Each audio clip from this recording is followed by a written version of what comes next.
নমস্কার বন্ধুরা, সবাই কেমন আছো? আশা করি খুব ভালো আছেন। আপনাদের আশীর্বাদে আমিও খুব ভালো আছি। কাকলির আরেকটি নতুন ব্লগে আপনাদের স্বাগত জানাই। তো চলুন, ব্লগটা কিন্তু আমি আজকে সকাল থেকেই শুরু করলাম। সকাল থেকে যেন নাজেহাল হয়ে যায়, শীত তো যাচ্ছেই না বন্ধুরা। তো মেয়েকে স্কুলে পাঠিয়ে দিলাম। আজকে একটু চালের গুঁড়ো দিয়ে ডিম দিয়ে চিল্লা বানিয়ে দিলাম ভেজিটেবিল। তো আমিও 2 পিস দেখলেন খেয়ে নিলাম। খেয়ে নিয়ে এবার কড়া বসিয়ে দিয়েছি, আর এখানে একটা লোহার তাওয়া বসিয়ে দিয়েছি। দাদা ট্যাংরা মাছ এনেছিল সেদিনকে, সেই ট্যাংরা মাছগুলো এখন গোল করে দিয়ে দিয়ে ভেজে নেব। অল্প ভাজবো, ট্যাংরা মাছ বেশি ভাজলে ভালো লাগে না। ট্যাংরা মাছ এবার প্রথম আমাদের বাড়িতে আসলো, এই শীতের ট্যাংরা।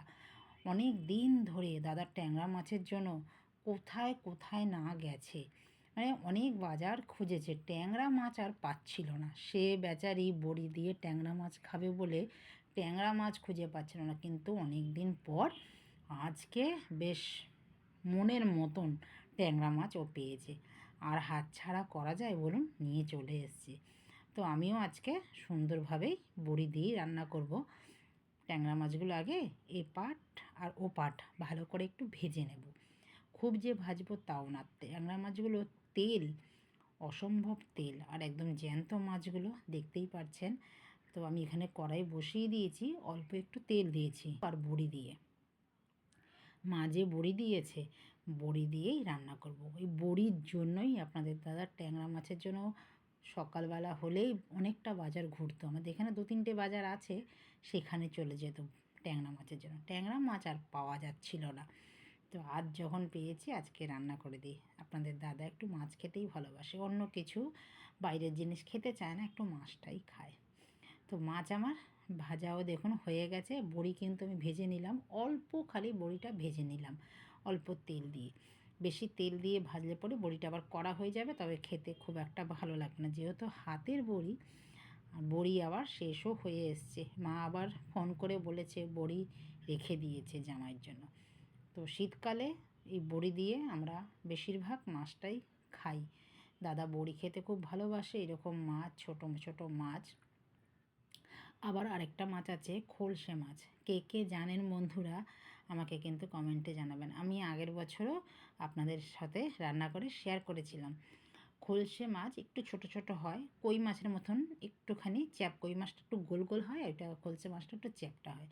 খোলসে মাছও কিন্তু খেতে ভালো লাগে, সেটা আবার বড়ি দিয়ে রান্না করি না আমরা, ওটা আমার পেঁয়াজ কলি দিয়ে রান্না করি। অসম্ভব ভালো লাগে, একদম মাখা মাখা। খোলসে মাছ এখনও পাওয়া যায়নি, জানি না এবার শীতকালে না সেই রকম শীতের মাছ কিন্তু পাওয়া যাচ্ছে না আমাদের।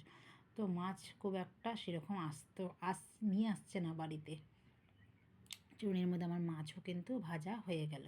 এবার তেল দিয়ে দিলাম, তেলটা গরম হলে এবার কড়াইয়ের মধ্যে দেবো একটুখানি কালো জিরে।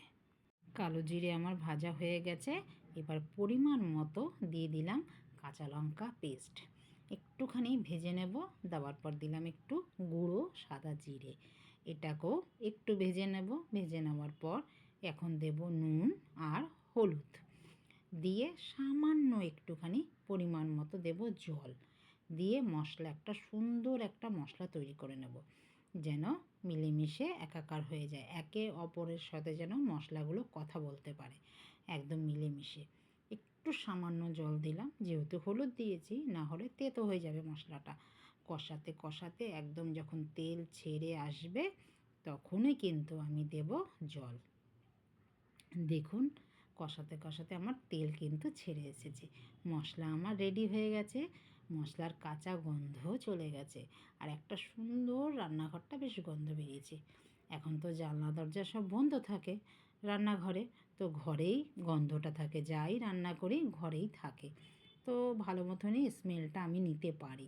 তো কাঁচা গন্ধটা নিয়ে একটা মশলা যখন ভাজবেন তখন দেখবেন কাঁচা একটা গন্ধ ছাড়ে, সেই গন্ধটাও পাওয়া যায় যেমনি, আর যখন মশলা ভাজা হয়ে যায় সেই গন্ধটাও একটা পাওয়া যায়। তো আমি সেই পেয়ে বুঝতে পারলাম। তো এবার দিয়ে দিলাম জল, যেহেতু বড়ি দিয়ে দেব এর মধ্যে, তো জলটা এখন কিন্তু একটু বেশিই দিলাম। বড়িটা সেদ্ধ হবে আর একদম ঝোল টেনে আর ঝোল থাকবে না। আর আমাদের বাড়িতে একটু ঝোল না হলে বন্ধুরা তো হয় না, ওর বাবাও খেতে পারে না, মেয়েও খেতে পারে না, একটু ঝোল ওদের লাগে। তো বড়ি এবার দিয়ে দিলাম, দিয়ে মাছটাও দিয়ে দিলাম একসাথে। এবার একটু ঢেকে দিলাম, ঢেকে দিয়ে একটু ফুট ধরেছে, দেওয়ার পর গাছ থেকে নিয়ে এসেছি ধনেপাতা। আমার গাছের ধনেপাতা মানে বাগানের ধনেপাতা কিন্তু প্রচুর সেন্ট, তো সেইটাই দিলাম আজকে। বাজারের ধনেপাতা এতটা সেন্ট হয় না। দিয়ে দিলাম ধনেপাতা, আরও 2 মিনিট কি 1 মিনিট একটু ফুটিয়ে এবার নামিয়ে নেব। মাছের ঝোল তো আমার হয়ে গেল। এইভাবে আপনারাও একদিন বানিয়ে খাবেন, দেখবেন অসম্ভব ভালো লাগবে। তো ভিডিওটা আমি এখানে রাখলাম। আমার রান্নাটা আপনাদের কেমন লাগলো, যদি কোথাও ভালো লেগে থাকে লাইক কমেন্ট শেয়ার করে চ্যানেলটিকে সাবস্ক্রাইব করে পাশে থাকার অনুরোধ রইল। দেখা হচ্ছে আবার নতুন একটি ব্লগে নতুন কিছু নিয়ে। সবাই ভালো থাকবেন, সুস্থ থাকবেন। মাছের ঝোল হয়ে গেছে, আমি কড়াইটার মধ্যেই রেখে দেবো। দাদা তো রাত্রে ভাত খায় রাত্রেবেলা, তবে আর ঢেলে গরম করতে হবে না।